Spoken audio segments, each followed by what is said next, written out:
So it turns out that several of you out there don't like my takes on the Pillager battle mech or the LOCUST, and you're going to hear about that today, as well as a handful of other comments about Battletech Mercenaries.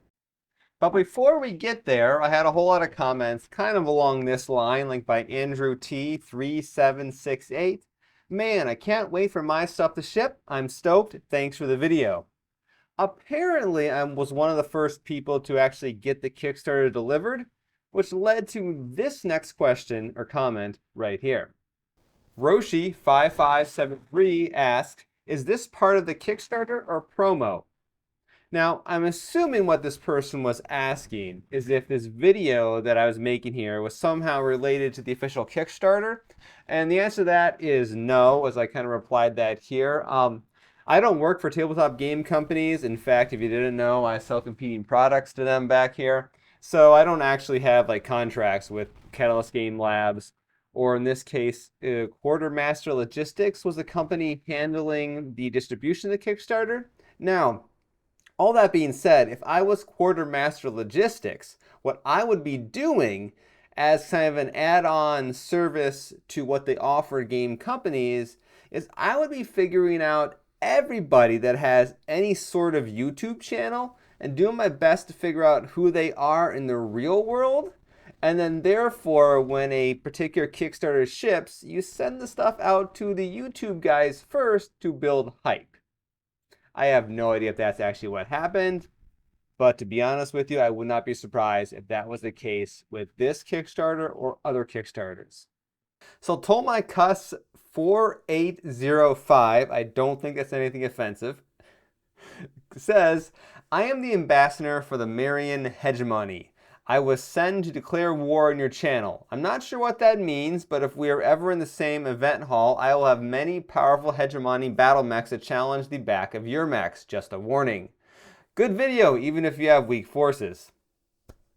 So I don't really know what it is with my videos. Okay, I do know when I do the videos where it's an Intersphere Mech Warrior paints stupid clan or mechs, why the clans hate me. That's a pretty good reason. But apparently also that clan guy that tags along the Black Pants Legion, he apparently challenged me to a Bajal at one point, to which I more or less rejected that because I always reject Bajals. I have no idea what I did to tick off a realm and periphery, but apparently some reason I did. So just one more enemy in the world of Battletech, and that's just kind of how the universe works out. That's right, there are some other hot takes on mechs that drove people crazy. We have Macrochenia. Sure, why not? Go with one of those two. I want to address Cicada. While the stock version 3025 is not a good mech, it's not a contender for worst mech ever, the way that the Urban Mech and the Charger are. And once it gets to 3050 and the Star League tech becomes available, there's a proliferation of fairly good Cicada variants, though most of them aren't terribly common due to being primarily limited to Free Worlds League. Alright, so first of all, I didn't say the Cicada was the worst mech ever. AI told me the Cicada was the worst mech ever. I think it was Google Bard. Way back in the day before it was Gemini and before all that stuff went down. Is Gemini Bard? I don't know what it is, but it was called Google Bard at the time, and it's the one that told me Cicada was the worst mech ever. So blame computers, not me. I think Cicada looks cool, and that's why I actually painted it up when I did the Crescent Hawks. Did I paint Cicada for the... Yeah, the Cicada was for the Crescent Hawks Mercenary Company. I had to think for a moment whether it was the mech that I painted on camera or the one that I did the test paint on. But I'm pretty sure it was the one that I painted on camera. Anyway, more angry mech comments coming up right now. Spartaner251 comments, calling a Pillager a B tier is a hot take that makes a Nova pilot blush. So here's the story behind the Pillager and why I call it a B tier mech. If you're talking about Nova as in the Nova battle mech, I would consider that one to be an A tier, just randomly comment there. So I didn't actually recognize this mech when I took it out of the box, and I'm like, well, what is this thing? So I had to go back and look it up. The Pillager comes from the 3058 technical readout, and the reason why I didn't recognize it is this miniature is actually quite a bit different than the original design from, I don't know, when was that book now? It's like 20 years old or something. Oh, it's got to be more than that. It's probably 25, 30. It's an old book. And yeah, it's basically, it looks very different. And back then, oh boy, it was really ugly back then. It's okay now, but it was really ugly back then, and it's so different. That's why I didn't recognize it. So I still stand by my position that the Pillager is a B tier mech. Comment war, comment war. Okay, maybe I don't really want wars in my comments, but it doesn't ever actually happen. So it's kind of fun to see this here. So Rant the Retort says, what? The Locust 2C over the Jenner? That's some Word of Blake level delusion. And then we have Alex Denton 0451 jumping in on my side because, let's face it, the Locust 2C is cooler looking than the Jenner. As Alec points out, the Jenner looks like a porcelain throne. It's just that ugly. Yeah, I don't care. Locust 2C, the Locust in general is going to always look better. No matter what version it is, it's going to look cooler than any of the versions of the Jenner, and I'm going to stick to that no matter what Rant the Retort has to say about it. So you're just going to have to deal with it. Monostripe Zebras ask, I wonder how it compares to the old board game. I guess this Battletech Mercenary stuff is getting some older players interested in Battletech again, which is a good thing for Catalyst Games Labs. So that's why I'm assuming he's asking, how does the modern Battletech compare to the old school Battletech? It's basically the same game. At some point here, I got to dig out my first edition rulebook. I found a copy of it for sale for like $10 at a games convention one, and I had to buy it. Yeah, Battletech as it is today is effectively the same game as it was back in 1984 when it first came out. I can think in my head the only rules change that really stands out is how partial cover is different now, because it was kind of screwy back then. I remember thinking they never wanted to actually stand behind a level 1 hill because it was a great way to get shot in the head. But the game is probably 99% the same in terms of the core rules. Some of the extra stuff has probably changed, like buildings, running, artillery. That's different, I'd imagine. Maybe, maybe not. I honestly don't know that stuff memorized by heart. But yeah, the core rules, they're more or less the same thing that was. And it's kind of interesting that the game has stayed so much the same, and it's still doing pretty darn well after 40 years. Mr. Leonidas 0001 says, that's a super nice expansion. Never saw the animated series. Any good? The answer to that question is yes, but there is a massive asterisk after it.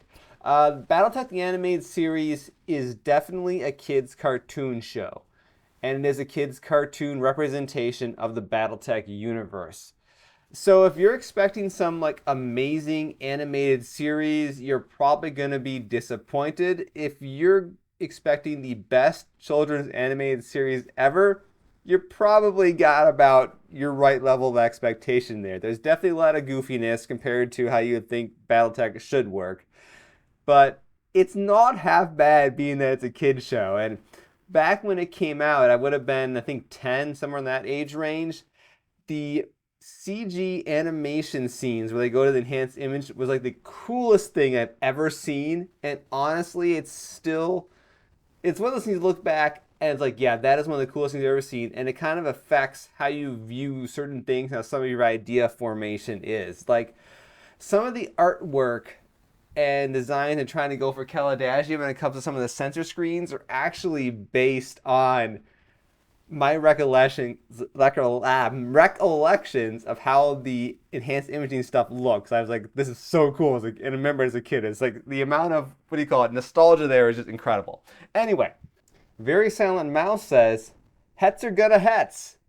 Actually gonna have to disagree with you on this one, Very Silent Mouse. Now, granted, the Hetzer with its massive Ultra Audica N20 does a lot of damage when it hits. The thing is, the Hetzer is actually based on a German World War II vehicle named the Hetzer. The only difference is in Battletech. It's wheeled instead of tracked. And the word Hetz is apparently a Hebrew word meaning arrow, and it's also the name of one of the Israeli anti-missile systems. So I think those two concepts are a little bit incompatible with each other. Culture and politics is what everybody loves to talk about, right? And that's why Mark Anderson 6034 says, Woke liberals, hostile takeover labs? Yeah, no thanks.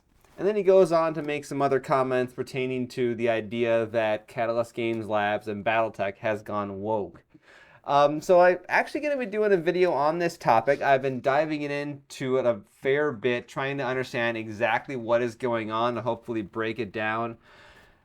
So at least people know the basic gist of what's happening and what the accusations are. They revolve around Blaine Lee Pardoe here, who was a major author and major basically content contributor and creator for Battletech. Catalyst Game Labs severed ties with him several years ago, and there's accusations that it was done over his conservative politics and a few other things involving a possible fight with a activist online and things.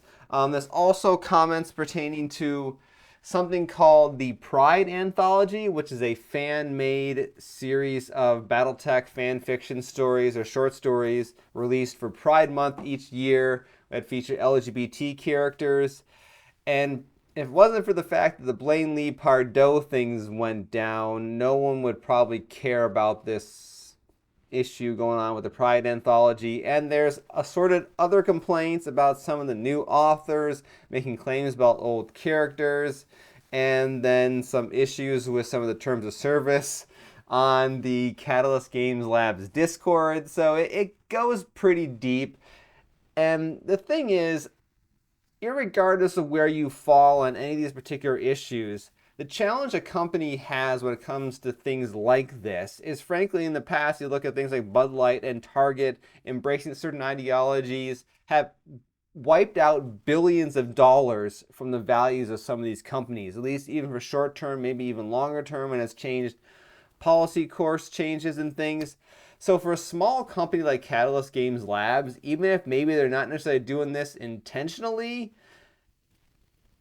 if they get a big enough backlash, the kind of damages they can do could literally destroy the company. So at least it's helpful as gamers to know what's going on with all this stuff, even if you are kind of sick of the politics. But that's the way the world is today. It's quite possible that a game is simultaneously being called woke and white supremacist at the same time. It just happens. It happens so frequently. It's kind of crazy. I'll tell you. Just this whole thing of these accusations being tossed at companies and things happens all the time. 99% of the time, you don't see them. Every now and then, I will get some news item from some commentary somewhere where somebody says, oh, triathlon is white supremacy. Why? I don't know. But the thing is, no one cares that actually races triathlon. That's what that medal is back there, by the way. And it's like people just toss all these accusations, and if maybe one of them catches on and goes viral, it's kind of interesting because it can cause all sorts of other stuff to happen. But anyway, enough of that for right now. Like I said, I'm going to do a, hopefully not just in future, a very deep dive breakdown of this and actually try to make sense of what is going on for everybody. So anyway, thank you guys all for watching this video. I'm Jason, the creator of the Tabletop Battlefield. And maybe if you enjoy these little comment videos, I might do them more often. But honestly, most of my videos don't get enough comments. But this one was so popular, I got a whole slew of fun things from it. So anyway, I'll see you guys all next time.